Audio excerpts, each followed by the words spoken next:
ကိုကခန္ဓာကိုယ်အရင်ထွားတဲ့ခါကျတော့ဆန့်အောင်ဆက်မှာမလားတဲ့ ဘာလို့မင်းနော် ဆန့်လားမဆန့်လားဆိုတော့ဆက်မှာတဲ့ကျွန်တော်တို့ရက်ရှိခကြီးသွားမှာမလို့အင်ဂျီတွေပစ္စည်းအများကြီးထည့်ရတယ်ဆိုရင်တော့မှတော်တော်လေးဆက်မှာတည်းရဲ့ကဲနောက်ဆုံးနေရာမလောက်ဘူးဆိုရင်ကွာအနောက်က passenger ခုံခောက်လိုက်လို့ရတယ်လူတော့ထိုင်လို့မရတော့ဘူးနော်နှစ်ယောက်တည်းခကြီးသွားမယ်ဆိုရင်တော့ကွက်တီပဲဒါပေမဲ့လည်းတကောင်ချင်းမဟုတ်တဲ့အတွက်မိသားစုပါလာခဲ့လို့ရှိရင်ကျွန်တော်ရဲ့ late motor 616လေးကတော့ okay မှာဆိုပြီး bro ရေးလို့ပဲပြောရမှာပေါ့Keep in mind that ကျွန်တော်ကား review အဆင်မဟုတ်ပါဘူးကျွန်တော်အရင်ကြိုက်တဲ့အကြောင်းအရာလေးတွေကို sharing လုပ်ပေးတာပါမြေတို့ပင်ဆိုစီကမူတော်သားလို့ခေါ်ချင်တဲ့ခေါ်ပါကျွန်တော်ဘဝမှာ key card နဲ့ဖွင့်ရတဲ့ကားဒါပထမဆုံးပါ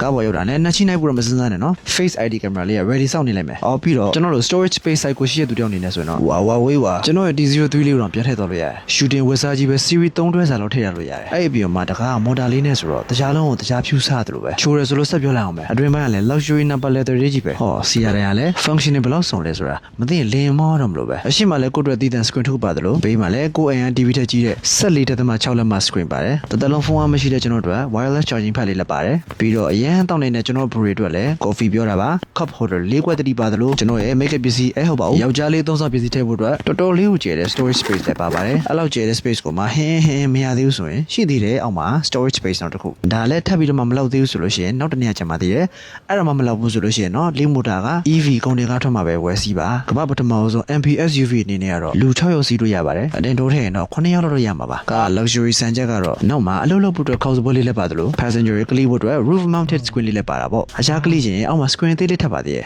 သူကတော့ aircon အ short တယ်ခုံရှင်းတော့ချိန်တာပေါ့ခုံရှင်းတော့ချိန်တယ်ဆိုတာကြမှာ C16 နဲ့ခုံလေးကုန်လုံးက motor လေးပါပါတယ်ကျွန်တော်ခုံရဲ့ဘေးကုံရဲ့နောက်ကနှစ်ခုံရဲ့ပြီးတော့အရှိရ sunroof လေးကတော့ manual အနောက်က sunroof လေးကတော့ auto ဖွင့်လို့ရတဲ့အတွက်နေပဲကြီးလှပဲကြီးကျယ်ပဲကြီးအကုန်ကြည့်လို့ရတာပေါ့အဲ့လိုလေးကြည့်နေရင်သရှင်နောက်ထောင်ကျင်နေဆိုရင်လည်း sound system က Dolby Atmos နော်ပြီးတော့စုစုပေါင်း speaker 23လုံးပါတယ်အဲ့ဒီလို speaker 23လုံးကားထဲမှာပတ်လဲပါလို့လဲ net mode ဖွင့်လိုက်ရင်တကယ်ရောက်သွားသလိုခံစားရတာ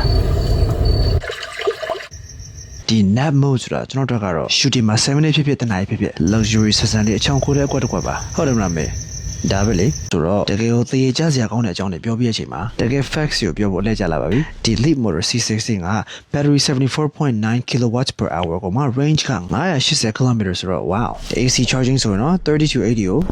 6နှစ်လောက်ပဲကြာမယ် DC charging ဆိုရင်တော့30 to 80ကို15 minute ပဲကြာမယ်အဲ့တော့ဒီလို C16 family type MVS UV ကိုလိုချင်တဲ့ဝယ်ချင်တဲ့ဆိုရင်တော့ကျွန်တော်ရဲ့ video comment အောက်လေးမှာ detail ရေးထားပေးပါတယ်ခင်ဗျာအခုက lead motor C16 ကို exclusive sale promotion plan နဲ့ရောင်းပေးနေရလို့ကျွန်တော်ကြားတယ်အဲ့တော့အဲ့ဒီအစီအစဉ်မပြီးခင်အများဆုံးသဝက်လေးတော့ပို့ပြီးကောင်းမယ်လို့ကျွန်တော်ထင်ပါတယ် and as always I hope that was helpful